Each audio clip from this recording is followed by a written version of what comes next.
Hey, what's going on? Welcome to Heaven on Earth. I'm Michael, the Leo Mystic, and this is where I bring you the sacred mission of this week, the 8th until the 14th of June. And this is the Astro update, the energy, what's going on in the skies. And this is to bring light, love, and spirit always. So, just one question. Would you please like and subscribe to this channel? That would be really nice and would really help me. So as you see, we changed a little bit of setting. That's typically Gemini. It's just like, oh, maybe this is better. No, this is better. I want this, I want that. So we're kind of in that mental energy this week. And still, right, because the sun came into Gemini 17 something-ish days ago or 15 days ago. But I want to say something, okay? This is about the mental, emotional energy. And there is no Earth. And all the planets are in Earth are being, Pluto is really changing it, and it's going through a birthing process. Uranus is explosions in Taurus, and it's just like, oh, it's uncomfortable. So, what happens when there's no earth and no fire? There's no action and there's no grounding. So there's only mental, emotional energy. And this is why. We just came into a very new earth where we're for the first time are all interconnected, and we're truly seeing that. This is kind of the air energy, if you will. But the emotions are the soul's language. The soul learns by storing emotions and by really, it's the feedback mechanism. So the human being has a couple of parts. It exists out of many things, but the most, popular division is the body, the physical body, and is the soul, and is the mind. There are more descriptions to that, and it's, but I don't want to get too technical. So, but there is a part in this society where we are not recognizing the soul. We think too materialistic. So that's why I believe the planets right now, since we are connected to those planets and they are connected to us and they share their spirit, this is about learning to connect the air and the water, the processing of the emotions, and then mentally dealing with it. So you probably right now in these times, for a month almost already, let's say 2 weeks specifically, we went into this process of going through mental, emotional processing. And this is to learn, to really learn that we have a soul, to learn to deal with the new earth, what it means to us. Because Mercury too, it's very interesting. It is the first planet that in almost 2-3 months came out of this eastern hemisphere into the west. And we have Mercury then peeking out and, just like coming out of lockdown and looking like outside and having a sneak peek, and it's like, whoa, what is this?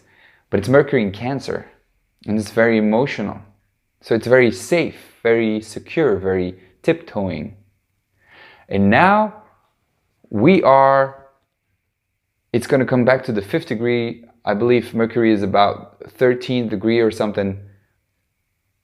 So we are 7 degrees, 8 degrees into the Mercury retrograde shadow period. So Mercury is slowing down. So it's even more safe and secure now. And Mercury in the shadow period in Cancer is really with so much mental, emotional energy, processing it all. And it is tough. It is tough. So tough.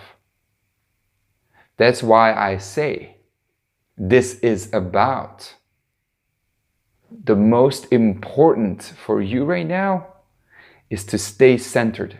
And the only way you can do this is through firm decision to do that. It's an attitude. It's an attitude. It's a choice, and it is a practice. And if you don't practice, and if you don't choose, this is a hard time for you. Don't get me wrong, it's a hard time for everyone. But to move steadily, to choose, to how you begin your day is the most important thing. And if you choose to begin your day by looking at your cell phone versus by getting up and meditating, or at least taking time to just feel, because this is a time of feeling. This is about allowing to process all of the external world and your internal world, because there is no limit. There are no boundaries. There are no frontiers. There are no separations. It's an illusion. And that's why too, Saturday, Mars in Pisces on Neptune and the Moon, all three on the 20th degree, squaring over to the Sun. There are no boundaries. What are you thinking? Why are you thinking in Geminish way of separation, of twofold, of good versus bad? Let it go. Mars in Pisces too is about surrendering your actions. If we would have fire energy, if we would have earth energy, we would be identifying so much with our materialistic things, and by taking action and going and get into the grind. But Source is saying no, done with that. You're going to deal with whatever is going on without you. You have to learn that you are that, and that is you. And whatever disease is going on in people is the disease of the world. You are in the world, not of it. And so this is that evolution process. Gemini, Pisces, it's all mutable. It's a changing energy. And it's really processing that. And that's heavy. It's so heavy if you are a play ball of your emotions. Because the moon right now, for me, I say this as an astrologer. There's a lot of astrologers who say other things, but for me, the moon is the most important planet. And I know it's not a planet, but we call it planet in astrology. The moon is the most important planet of this time, because this is all emotional energy. And emotions change. And that's what we need to learn. We need to learn to go with the cycles. And that's uneasy.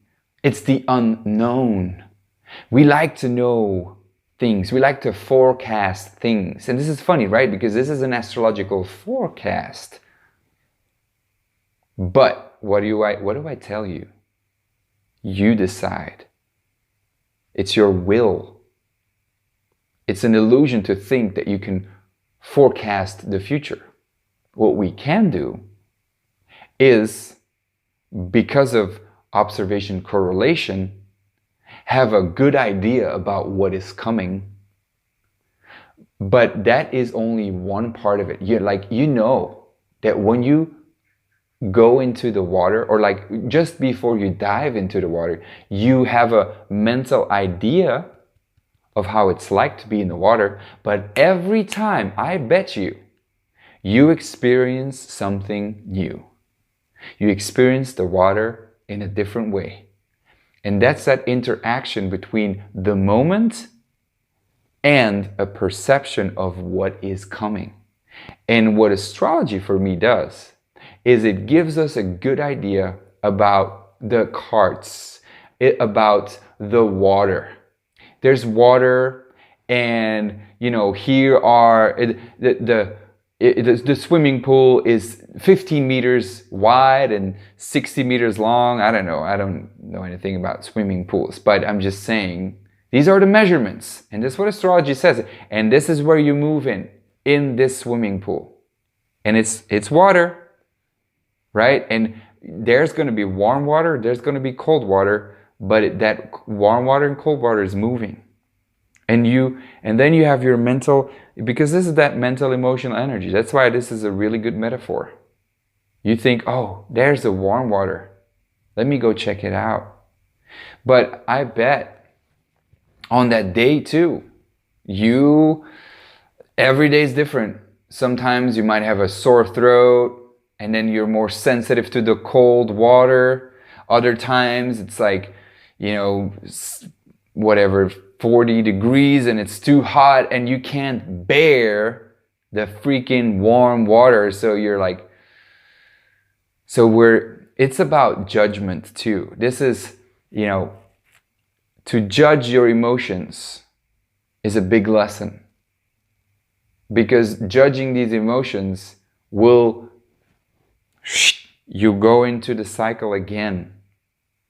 This is about learning to discern for yourself what is true. This is about truly surrendering. Saturday is a day of full faith, full surrender, of hope. In these times, we need hope. If we want to get to know our soul, we need hope. Because hope is a thing that helps us experience, to get into the experience, to fully immerse ourselves in the pool. I have faith that this will be a pleasant experience.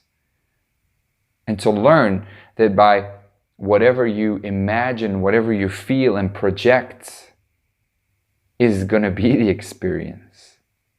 That's the co-creation. But we're not separate anymore. We're all in this together. So that's why we need to experience also. That's why we're so interconnected via social media, via the internet. That it's not just your experience anymore. It's not just about imagining a positive world and, you know, oh, I'm going to live there and I'm going to have a fancy car. You can do that, trust me. But that's not what this is about. This is about together. It's about co-creating a world together, because we're all one together. We are a big giant tree and the branches and the leaves. And where does a tree start? Is a tree just like when you look at a tree, do you just look at the leaves and say, or the flowers of the tree, and you're like, oh my God, this is the most beautiful tree ever, because you like the flowers? But when the flowers are not there, you're like, oh, this is just an average tree. What the fuck? The tree is a tree. Does the tree start at the roots? Or does a tree start in the mud? Does a tree start in the air because the tree needs air? Does a tree start in the sun because the tree needs sunlight? Do you understand what I'm saying? If there's a physical appearance of the tree being a tree, but the tree is connected to the air. If there's no air, the tree can't live. The tree is connected to the earth. The tree is the earth. If there's no earth, there ain't gonna be no damn tree. So where does a tree begin? And now where do you begin? Are you a human being separate from everything else? Where do you begin? You need others to know yourself, because if there are no others, there's no you. Think about that one. You are the food, you are your environment, you are the air. If there's no air, where do you begin and where do you end? And that's that Sun square Neptune, Sun square Mars, Sun square the moon, the last quarter square, a crisis in consciousness. Ain't that interesting? A crisis in consciousness. In mental, emotional times, this is going to be a full faith of a connection, an interconnection, a full interconnecting faith. I would like to invite you to meditate upon this, especially on that day. Where do I begin and where do I end? Genuinely practice that. Steadily surrender. That's what this week is about, and that's what the coming months are about. We're not going to see a planet hitting a fire sign or an earth sign for a very freaking long time. Yes, I know we have Jupiter in Capricorn conjunct Pluto. Yes, I know Saturn is coming in Capricorn in the freaking 29th degree in July, but still then it's retrograde 1 and 2, it's conjunct Pluto almost. So it doesn't technically count. And yes, Mars is going to come in Aries around July as well, but to be honest, once it kind of does in the midst of Aries, so we're gonna have what, like maybe a month or so of getting back to the old normal, and those will be good times in that sense, and it's summer too, but even then, man, like Mars is gonna come retrograde, so it's like more about no action of your ego self. Learn that we have a soul, that we're interconnected, and there's no beginning, no end. Is eternal self. This is our initiation into full interconnectedness of all things and all beings. And it can be nasty or it can be a beautiful experience. And I urge you, I would like to invite you to get in touch with the cycles of the moon, because that's your flow. It's the most important planet of this month, these months. Thank you so much. Please share this video with someone that you need to see this, that needs to see this, and that you need to see this. What's up? See you next week. Bye bye.